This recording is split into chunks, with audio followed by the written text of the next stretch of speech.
Good afternoon, ladies and gentlemen. Okay, let's see how fast we can get through this. Okay, so we are finishing the Russian Revolution, doing the Russian Civil War, and looking at totalitarian Russia. Okay, so we left off at Lenin's War Communism and the Bolsheviks' four main goals. So after the October Revolution of 1917, how are they going to consolidate power and how are they going to implement Marx's vision of a communist state? Okay, so the four main goals, to remind ourselves. Seizure of aristocratic and bourgeoisie land by the peasants, seizure of the factories by the workers, in immediate peace, we must end Russia's involvement in World War I, of course, because World War I is instigated by the bourgeois liberal regimes, and we must export the revolution, export the international communism through the Comintern. That's basically just the entity that starts sending letters to various communist groups throughout Europe and telling them to foment revolution. And there indeed are some revolutions. There's a revolution in Germany, Austria, Hungary. So to some extent that helps, but the brutality of the Russian Revolution also splits the socialist camp even further, right? Between the socialists who don't believe in this like violence and the communists who are like basically saying without violence we're not going to be able to achieve our ends. So there you have it. There's Palmer goes into that in depth about how the Comintern tries to spread the revolution, and it splits the camps of socialism. So we also know that the peasants do not like, and here we have peasants protesting against collectivization. The peasants do not like the idea of collectivization, especially the kulaks who throughout the late 19th century, early 20th century, became more wealthy and kind of like a small peasant middle class. So collectivization, that first goal, like the seizure of land by the peasants, is mixed. Okay, so they want Lenin foresees the collectivization, but at the same time, like if you collectivize all land, then you're going to destroy that small middle class. Like you're going to destroy the aristocratic class too, but also the bourgeoisie and the aristocrats aren't going to like it, so they're going to try and get their serfs, their peasants, to protest collectivization. So there's a power struggle there. So we also talked about how the collectivization also meant taking land, taking food away from these people. So that angered them. So that's the moment, as I made the parallel in class to the civil constitution of the clergy in the French Revolution. Okay. So the peasants are protesting against collectivization, and they don't want to be a part of this communist system. They'd much rather be, a kind of social democracy where there's some private property and there's some social safety net, but there's a mixture between the two. The seizure of the factories doesn't go well either. The factory owners threaten sabotage, so the government moves in, and the government basically they fire all the factory foremen and the middle management, and they put the workers in charge. But what that leads to is just when you have inexperienced workers as managers, they're just totally overwhelmed, right? And so the factories grind to a halt. The government has to step in, and the workers' soviets, like these soviets, these little councils that had been set up, they're basically like, wait, like I thought we were supposed to be in charge. Like now the government's coming in and you're going to run it, okay? So the factories grind to a halt. So the second goal, right, that second goal of seizure of the factories by the workers, that's not working out so well. So industrial production starts to break down. Then the peace, okay, the Treaty of Brest-Litovsk. Okay, let's look at that. It was negotiated by Trotsky. Okay, so as soon as they had gained power in the October Revolution, a month later, in December of 1917, the Bolsheviks had called an armistice. Okay. So at least the fighting had stopped, but peace negotiations it's different from an armistice. So the fighting had stopped on the front between Germany and Russia, but and Germany and Austria-Hungary, right, as the kind of Axis central powers, and then Russia. Fighting had stopped ostensibly, but peace negotiations had not started. And Trotsky is in charge of all this, and Trotsky stalls.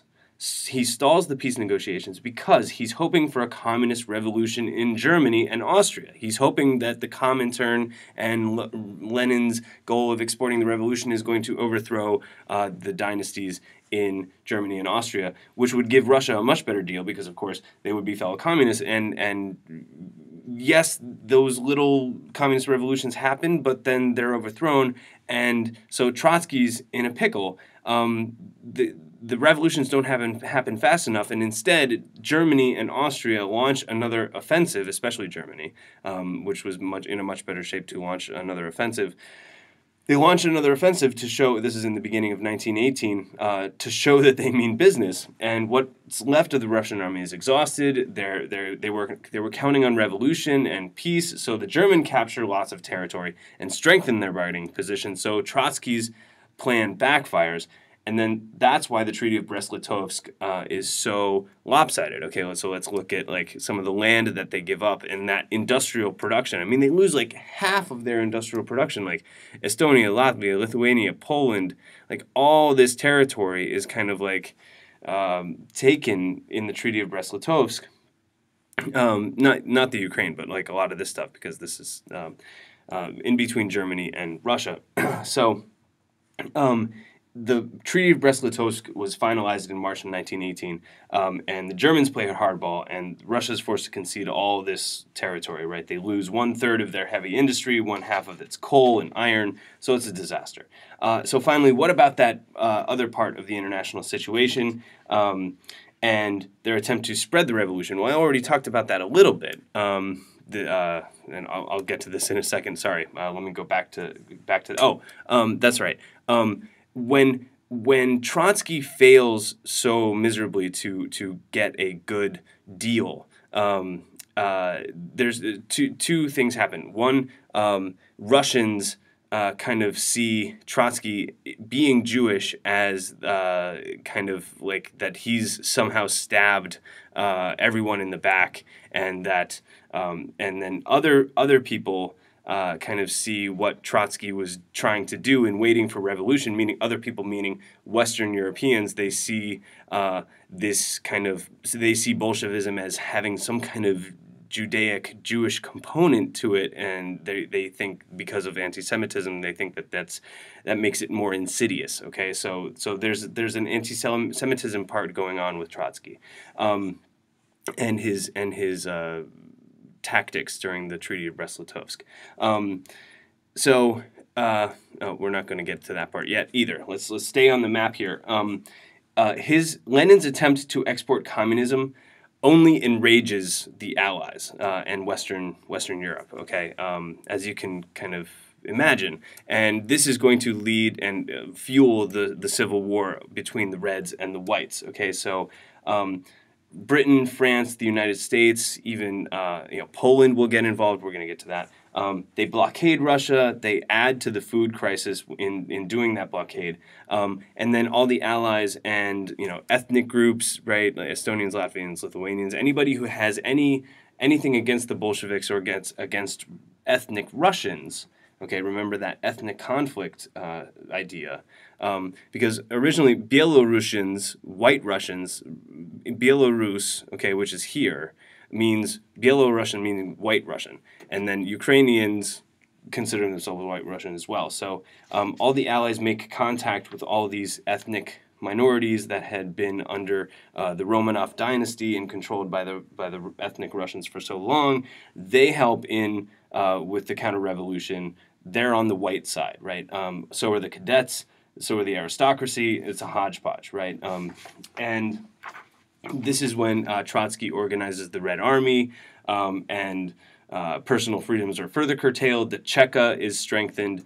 The death penalty is reimposed.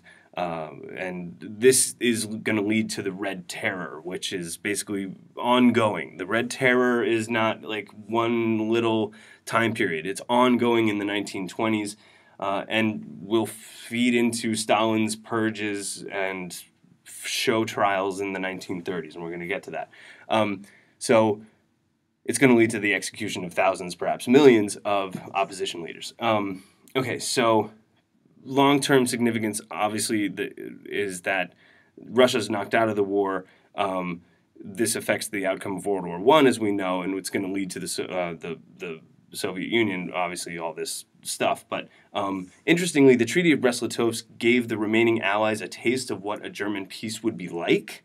If you think about it, they were like, okay, if we actually negotiate with the Germans, they are going to be ruthless and exploitive in their minds. So that it leads to them like having to fight longer. They're like, we're just gonna have to fight this out. Okay. Before we get into totalitarian Russia and really explore that, we must define totalitarianism. Okay, and we have to understand totalitarian Russia in the 1920s and 1930s as we understand the rise of fascism in Central Europe here, okay? Central Europe, in Germany, fascism will prevail in many of the Balkan areas, in Italy, and we have to understand all of that as kind of simultaneous with the economic volatility of the 1920s and the 1930s, and the experimentation with democracy. Okay, so totalitarianism. Okay, we saw this slide already. Totalitarianism. Okay, Hannah Arendt was a major political theorist from the early Cold War, very famous. She defined it as such: totalitarianism is never content to rule by external means, namely through the state and a machinery of violence. Thanks to its peculiar ideology and the role assigned to it in this apparatus of coercion, totalitarianism has discovered a means of dominating and terrorizing human beings from within. Now just thinking about that for a second. Terrorizing human beings from within. That people are so scared that they're not going to do or say anything. Their mind has become conditioned and coerced and co-opted into the system, that most of the time they don't even think about saying anything different or dissenting in any way. Okay. Here's another one, right? Good citizens don't think. Thinking leads to reasoning. Reasoning leads to right and wrong. Wrong leads to revolt. Revolt leads to bad citizens. Yes, it is the state controlling the church, the family, the economy, the school, the media, any kind of idea that any area where you could form ideas of your own, or create any kind of an individuality, right? Individuality is gone, okay? So the basic formula is fear plus devotion to an ideology, okay? So fear plus devotion to an ideology. Oxford's dictionary, right, defines totalitarianism as a form of government permitting no rival loyalties or parties. It's obviously repressive of dissent. It uses the threat of force or force on the part of the state to enforce total loyalty. It uses surveillance, imprisonment, torture, liquidation. Propaganda is especially important, okay, and we're going to get to that. But a totalitarian state can be of the left side of politics or the right side of politics, but it has to have some kind of ideology that is embraced without question. So really, it's fear, and I meant fear and violence, fear, terror, and violence, plus a devotion to an ideology. And sprinkled with the knowledge that your best friend or family member at any moment could rat you out to the government to save their own life. If you are a dissenter, right, that happened a lot. There were informants, and like people would inform on their own family members or their wives or their husbands or their children or their parents. It happened all the time. And I just wanted to point out, remember Rousseau's general will concept, right?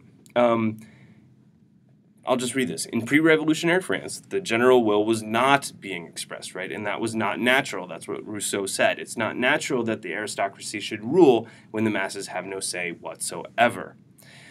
But fast forward 150 years from Rousseau's time. Rousseau wrote that in 1762.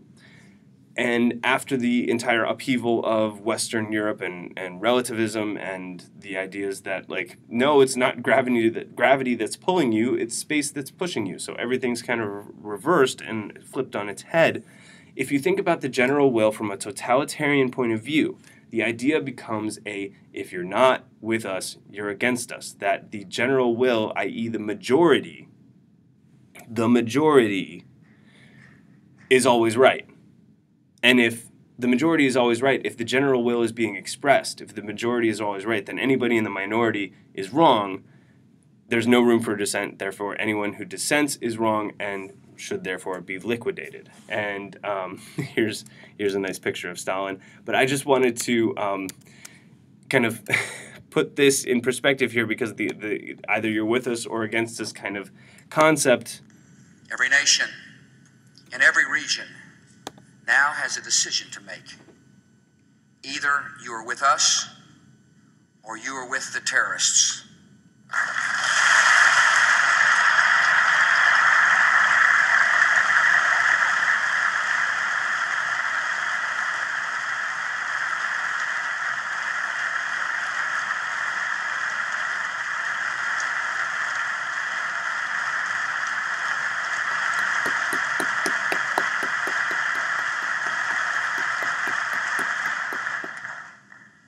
From this day forward, any nation that continues to harbor or support terrorism will be regarded by the United States as a hostile regime. Now, in no way am I saying that I am a big fan of terrorism, right? It's just the simple idea that saying if you're not with us, you're against us. It means what, right? It means that anybody who's kind of saying, well, wait a second, are you a terrorist? I don't know. I mean, you can make that slippery slope. It's a slippery slope kind of thing. Let's talk about another aspect of totalitarianism, which is, of course, propaganda. The use of radio, the use of images, modern technology is essential for totalitarianism. Think about it. The absolutist rulers were never totalitarianism. You know, Louis XIV, as powerful as he was never totalitarian. He never had the tools of totalitarianism. He was seen as kind of this god among men, just like, you know, totalitarian rulers like Stalin is seen as like a godlike benefactor, right? Like, hey, I'm Father Russia, right? Like kind of in the same mode of like the fatherly czars. I'm great with kids, this seems to say. And these huge posters of Stalin and like images like this of the Nazis. This is taken from The Triumph of the Will, which is a film, a propaganda film that we'll watch some clips of, and I'm blanking on the name of the guy who did it. But German movie production was pretty amazing at that time, and they took a lot of hints from Hollywood, which is interesting because ISIS is doing the same thing with its video production right now, and you have these amazing images, and there's a power in those images. Okay, so So defining totalitarianism is very, very important. A fascist regime can be totalitarian. A fascist regime being on the right side of the spectrum, a leftist regime, a communist regime can be totalitarian. But you have to have fear, you have to have terror, you have to have surveillance, co-optation, coercion. And co-optation and coercion are two different political ideas. But coercion basically being like strong arming, like, here, I'm going to grab your arm and make you do something. And co-optation being like, hey, like, I'm going to give you incentives to buy into the system. Okay, so those are two words that you need to know. You don't need to know them, but they're good vocabulary words. Okay, so let me remind you that after World War I, there is this experimentation with democracy, right? Even in places of Europe that have no democratic traditions, right? So Central Europe, Germany, and Southern Europe, Italy, Italy's kind of in between here. Mussolini will rise in the 1920s. They go towards fascism very quickly.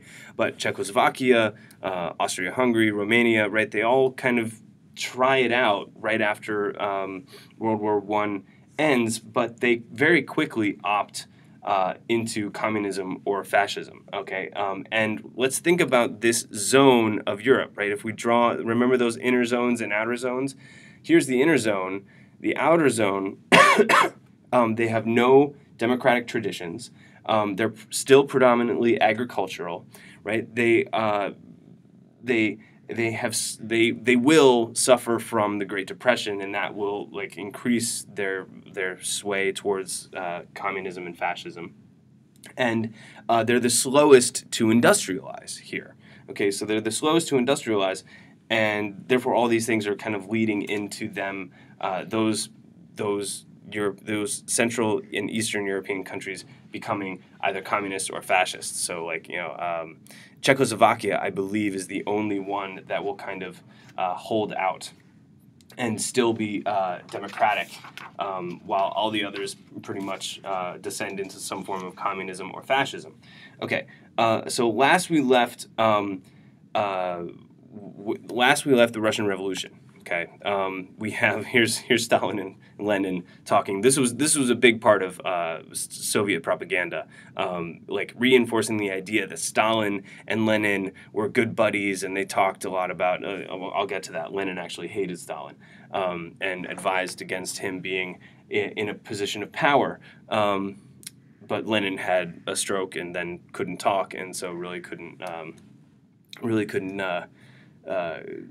reinforce that idea. We saw the Treaty of Brest-Litovsk, that disaster. We see that Lenin is starting to consolidate power. Basically, in early 1918, this is early 1918, that's when the Red Terror starts, right? There's fighting on the side of the Reds, and the Whites are starting to consolidate. This is the real start of the Civil War, because the Whites, reactionaries, basically try and foment some kind of counter-revolution, and they kill some Bolsheviks. They attack Lenin. Lenin is actually critically wounded in one assassination attempt. So the counter-revolution is really coming from, it's coming from both sides of the spectrum. It's coming from aristocrats, and it's coming from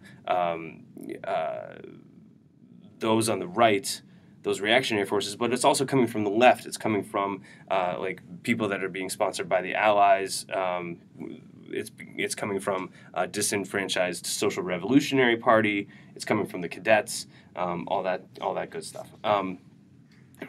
But even though this stuff is going on, in July of 1918, the Congress of Soviets approves the first constitution of the Soviet Federation.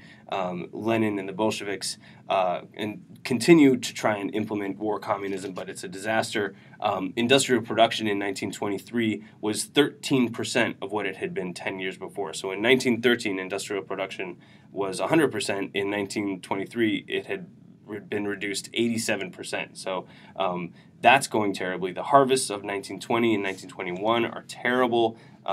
So how are they going to survive? Okay, so this is going to be very, very bloody from here on out. 1918 to 1922 is the Titanic Civil War between the Red Russians, i.e. the communists, and the White Russians, Ukrainians, monarchists, liberals, non-communist socialists, Mensheviks, anybody who's backed up by the anyone who's backed up by the Americans, the French, the British, the Japanese.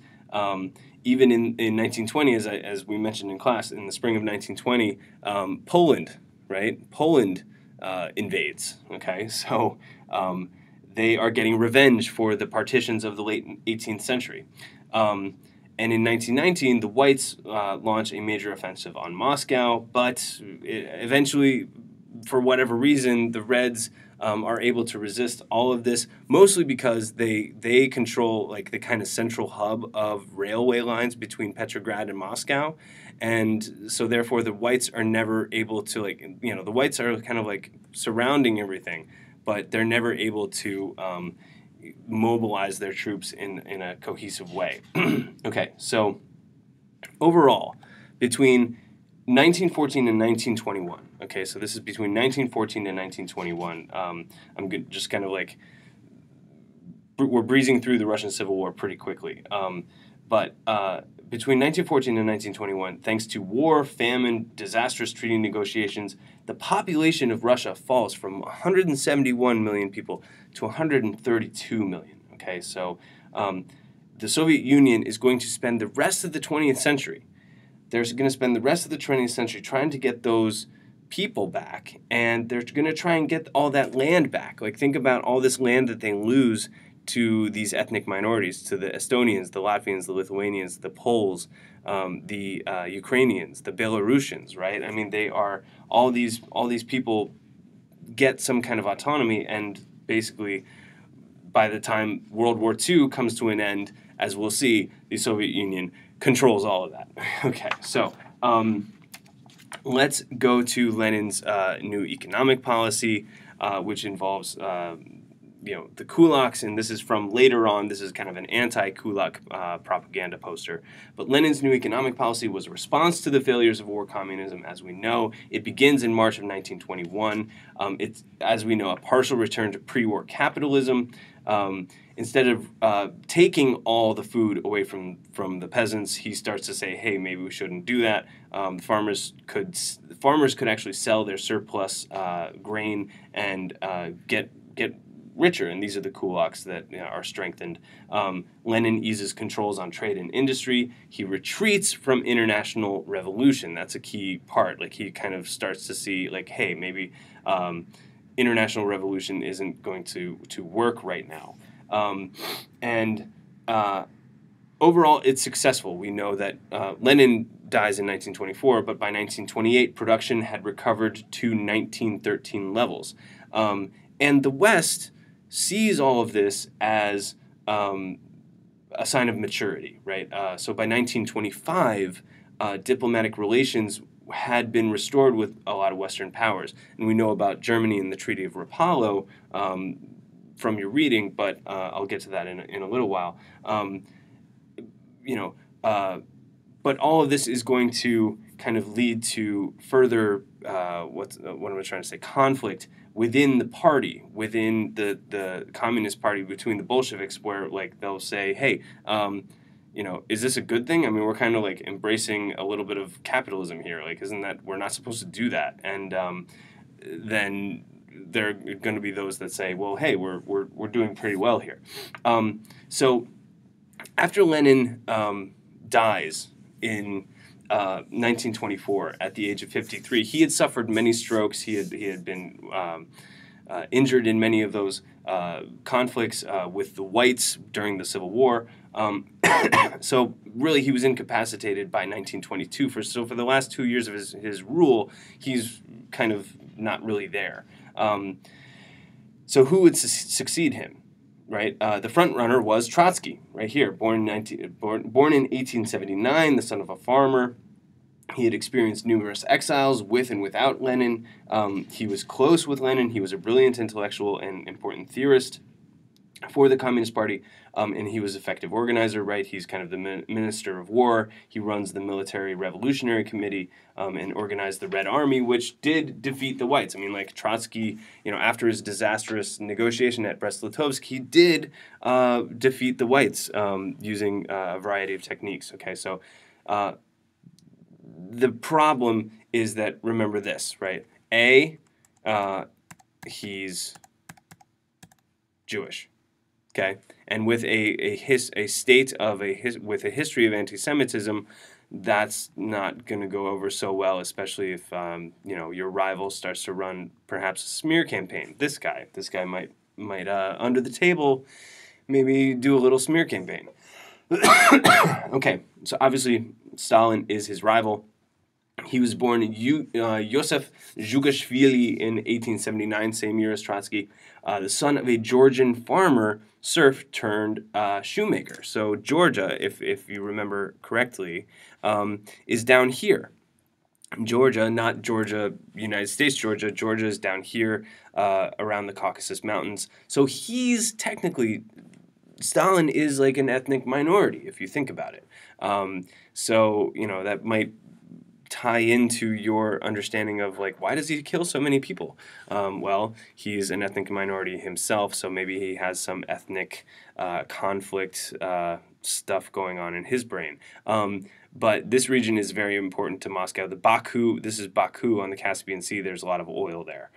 So this is a very strategic spot because here's Iran, here's Turkey, here's the Middle East down here, right? So there's a lot. So he's from Georgia.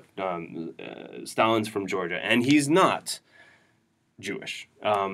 He was, interestingly, he wanted to be a priest at first, and he was expelled from theological seminary for his socialist views when he was 20 years old.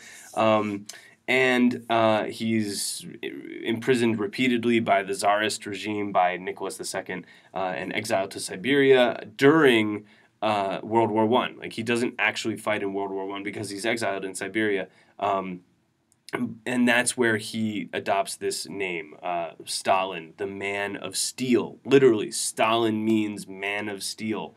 And when he comes back during the Russian Revolution, because he comes back out of exile because he had joined the Bolsheviks in 1903, he comes back out of exile and helps to fight on the Red side during the Civil War, and that's where he distinguishes himself in the defense of the Reds during the Civil War. He distinguishes himself in battle. But he wasn't Lenin's choice. Okay, Lenin, I'm just going to read a quote. Lenin thought Stalin rude. And on his deathbed, Lenin's deathbed, he could still write. Lenin could still write a little bit.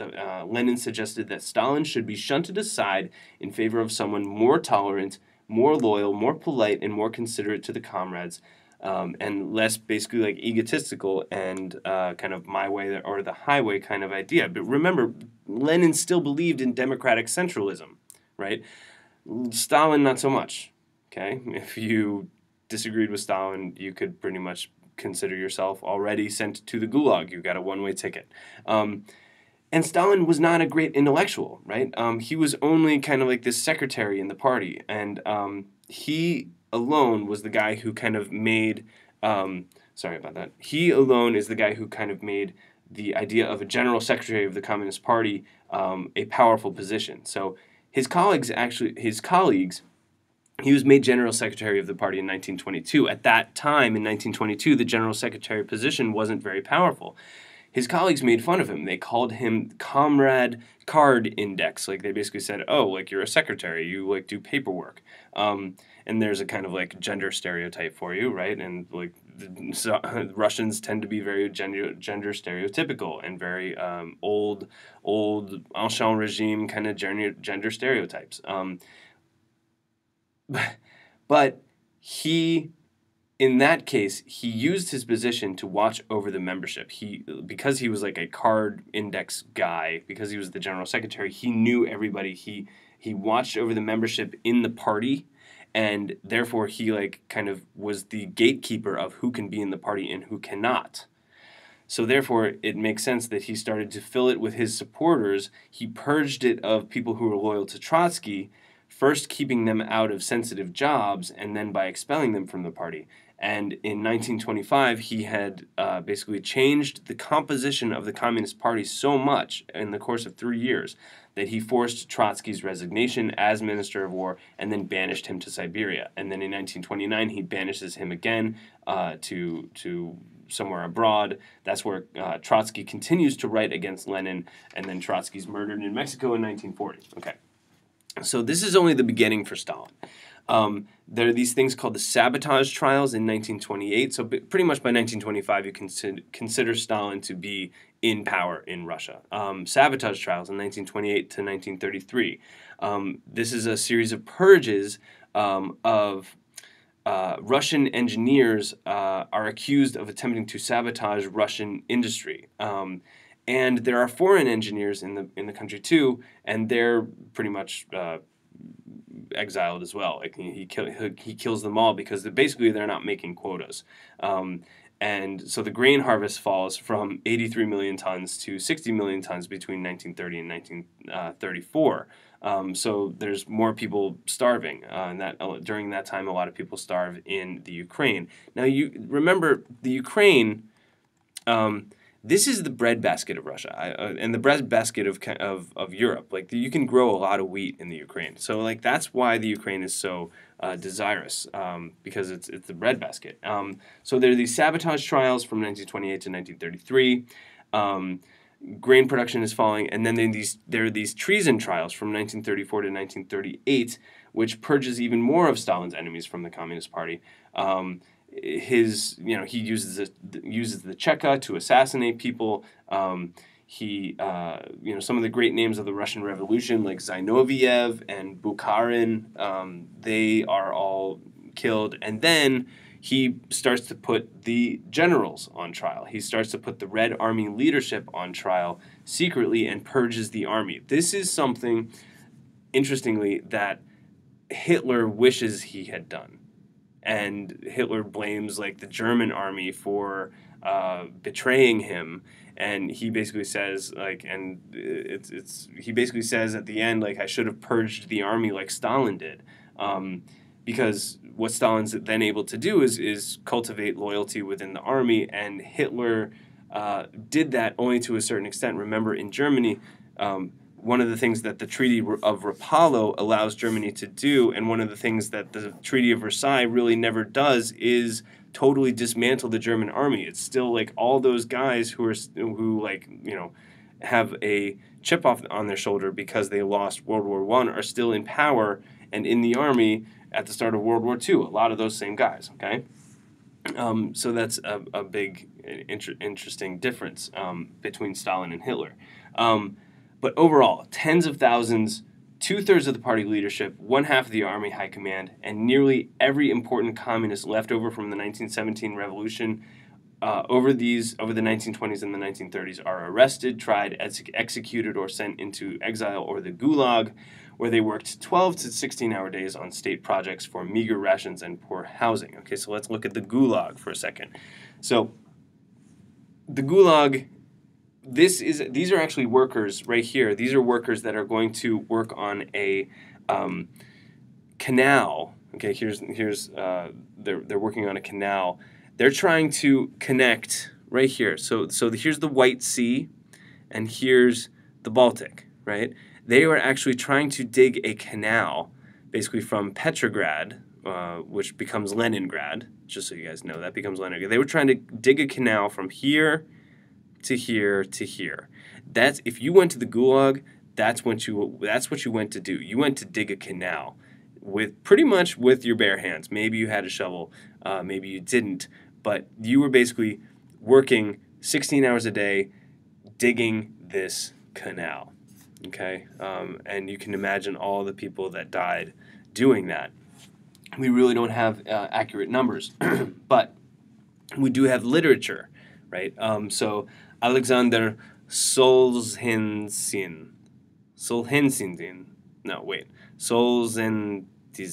I speak the language. I can't really pronounce that. Solzhenitsyn, I think. The Gulag Archipelago. That's a very famous book. That is released, I believe, in the 1950s. It's not released until later. And then another one that you can look at is Shalamov's Kolmia Tales. And I have an excerpt from that if you guys want to read it, but I'm not going to make you do that. So furthering this kind of purging aspect of Stalinist Russia, in 1937 to 1938 alone, so this is a little bit later, the NKVD under this guy, Nikolai Yezhov, shot perhaps 1 million people. They arrested several million people. They shot perhaps 1 million, possibly 2 million more died in camps. And finally, the purges finally do come to an end in December of 1938. when Stalin realizes he's gone a bit too far and purges Yezhov himself. So even the guys who did the purging ended up getting purged in the end. But Stalin's great, right? Right? Look at him. He's with the kids with the flowers, and he's so nice. Look at him. He's dressed all in white, and he's looking after Father Russia, right? So this is called socialist realism. Okay, guys, socialist realism, censoring the art and the press and promoting propaganda. They're like, and it's institutionalized, right? In 1934, Stalin sets up the party sets up the Union of Soviet Writers, and they have a Union of Soviet Composers for music. These organizations provide offices, supplies, secretarial help in return for unquestioning loyalty. So if you're a starving artist, this is a good deal, but all you have to do is never again think for yourself, which is kind of I don't know. So lots of great artists flee, like Igor Stravinsky, Maxim Gorky. Who stays? It doesn't matter. But like a big guy like Igor Stravinsky, he gets out of there pretty quickly. But this artistic school is called socialist realism. And basically work that is supposed to praise the party and the state. So all of this, in Stalin's mind, was necessary to make him the undisputed master of the Soviet Union, right? It's a combination of his, I'm going to get to that in a second, a combination of his paranoia, his ruthless egotism, and it's all about fear, right? The fear of the Cheka or the NKVD knocking on your door in the middle of the night. But what's remarkable is that the Soviet Constitution itself is pretty liberal. There's like all this like liberal stuff in it, but it's all, of course, a facade. And there's supposed to be these rights for workers. There's actually a Bill of Rights in the 1936 Soviet Constitution. But these rights and freedoms are always interpreted for the good of the workers. The good of the workers, but the workers under a communist system are supposed to be the state, right? Because it's like a worker's paradise. It's supposed to be all the workers are collectively in power. So if rights and freedoms are good for the workers, what's good for the state is good for the workers, but it doesn't really work out that way, right? We've talked about the fact that the party was the state, right? We've talked about, I just wanted to skip the Stakhanov thing for a second. We've talked about how we've talked about this. I just want to remind you that this leads to a very different vision than Marx had intended, right? Because this is in itself will lead to a kind of elitist system, right? The Central Committee is going to be like 100 and some odd people, and the Politburo is going to be like 27 people, and there's one general secretary, and the National Party Congress is going to be maybe a couple thousand, okay?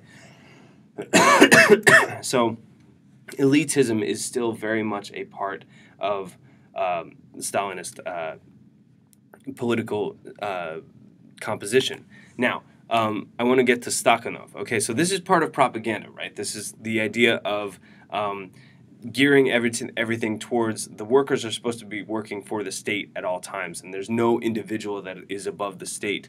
However, this is kind of contradicted here. Like, this means, okay, this is a poster for Stakhanov, which was like the coal worker. You read about it in Palmer, the coal worker who like broke all sorts of production records. And it says, Robotac po Stakhanovsky. Robotac meaning work, po Stakhanovsky means like Stakhanov. Work like Stakhanov. So he basically becomes like the poster boy for this kind of make your quota kind of thing. So this is obviously a part of propaganda. Okay, so as we've mentioned, all these 5-year plans, the 5-year plans start in 1928 and continue for the next 10 years until 1938. So in 10 years, all this industrialization that's geared towards the production of heavy machinery, steel, coal, heavy machinery, big machines that are going to make smaller machines, right? And railways. They sacrifice just about everything else. What does that mean? They don't have any consumer goods. That's one of the main things that it means. But it's very, very useful in producing machinery. The production of machinery expands by 1,400%. That's 1,400%. Yes, 1,400%. By the late 1930s, Russian industrial production is clearly second only to the USA. By 1938, okay, Russian industrial production is second only to the United States. It surpassed France, Japan, and Great Britain. And what had been happening in the West, we know, Great Depression, okay? So let's go back to collectivization here. We're almost done. Remember that Lenin's new economic policy had strengthened the kulaks. Stalin reversed this. We know this. Beginning in the late 1920s with the 5-year plans, he brutally liquidated the kulaks. They are destroyed. He confiscates their lands. The resulting murders and disruptions of the food supply in the Ukraine and Kazakhstan. So in the Ukraine and Kazakhstan. Sorry, I just wanted to see the next slide. In the Ukraine and Kazakhstan between 1932 and 1935 kills perhaps upwards of 5 to 7 million people. So collectivization through brutality works in the end. By the late 1930s, grain yields were up 30 to 40 million tons, but at the expense of some extreme death. So let's look at women for a second, and let's turn to social welfare. Okay, so social welfare for those who survived. Okay, the social welfare policies of the Soviet state were modern and considered progressive. Right, they guarantee full employment, free medical care, housing, education, and gender equality. Right, because Marx actually saw marriage and the gender inequality as a kind of bourgeois creation, right? As a creation of the aristocracy, as a creation of the bourgeoisie. That, like, he did not believe that women, in a communist paradise, women, there's no difference from women and men, and marriage is actually a chain of the bourgeoisie. By 1937, 35% of the labor force in the Soviet Union was female, and during the Great Depression, the West is going to look on all this with a certain amount of envy, but in reality, medical care and housing are provided at a rudimentary level. Okay, they think about the millions of workers who are drafted into industrial work. They're literally displaced from their homes. They're shipped into the cities so that they could work in the factories and propel forward the latest 5-year plan.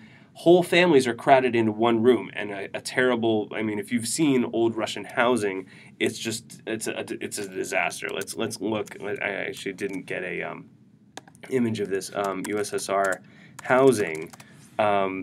It's pretty amazing. I mean, it's just look at all that stuff. I mean, it's brutal.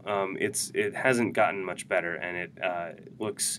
I mean, families. This was not paradise, right? They did not spare any expense. Okay, they like, for example, few houses had running water, few had electricity or central heating, but at least women were working. They were working, making huge, horrible mortar shells.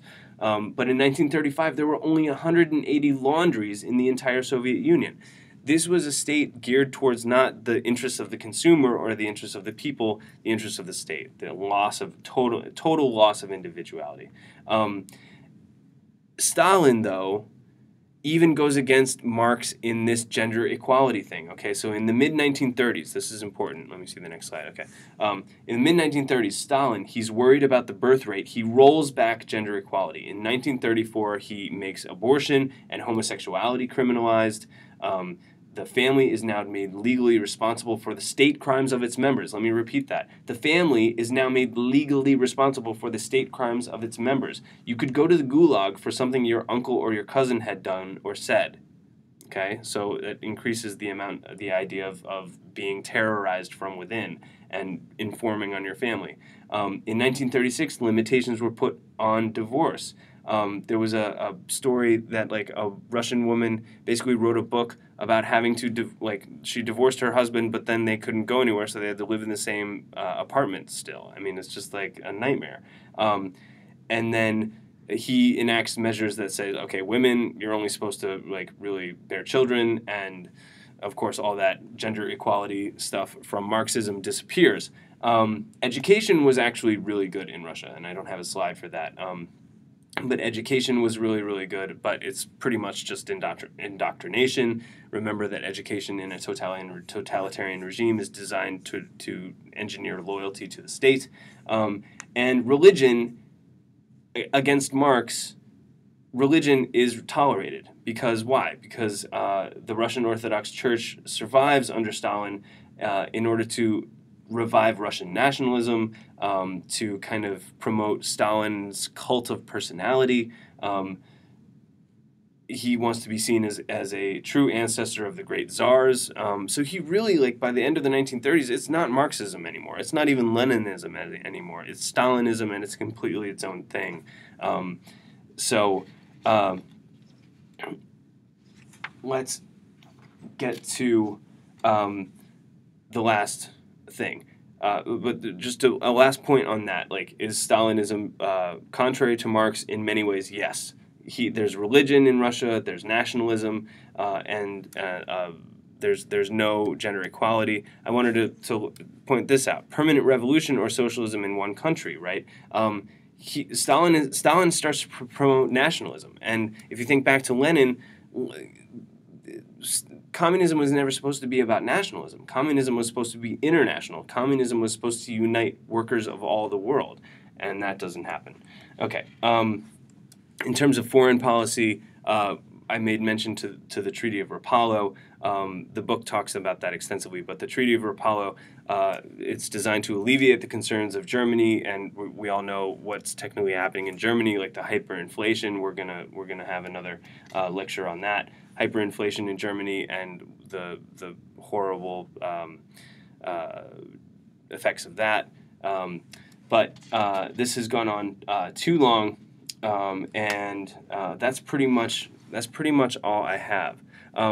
But let's get back to this, right? Let's get back to the idea that the USSR is going to spend the rest of the 20th century trying to gain back all the land that it lost. Okay, so this is a map from right after World War II that think about all these ethnic minorities, right? The Latvian, Lithuanian, Estonian, the Belarusians, the Poles, the Czechs, the Slovaks, the Hungarians, the South Slavs, all the different Croatians, Serbians, Bosnians, not Lithuanians, Macedonians, Romanians, Bulgarians. All of these people believe themselves to be different ethnically, and Ukrainians, of course, over here, right? I mean, the Soviet Union at the end of World War II controls all of that. And in many ways, the West had to make a devil's bargain with the Soviet Union because they needed to defeat Hitler. So, interestingly, Stalin saw Hitler coming. By 1933, the United States had kind of like made its peace that the Soviet Union was here to stay. So the United States actually recognizes the Soviet Union in 1933. Which is when the Great Depression is really, really underway. But Stalin, even though there was a Treaty of Rapallo and that Germany and the Soviet Union kind of had this exchange, right? They had an exchange up until 1933, at least. Basically, Stalin grows increasingly fearful and suspicious of Hitler's anti-communist rhetoric and his military buildup. And in the 1930s, mid-1930s, the USSR had actually joined the League of Nations, and Stalin urged a grand alliance in the League of Nations against Mussolini and Hitler and Japan. And so he pestered the League of Nations to do something about this rising menace. And in 1938, he offered to defend Czechoslovakia when Hitler demanded the Sudetenland, which is part of Czechoslovakia, and that's one of the things that starts World War II. So Stalin saw Hitler coming and was like, we got to get this guy out of here, but unfortunately no one listened to him. So Stalin, a very, very controversial and epic figure, so I hope this has been a little helpful. Okay.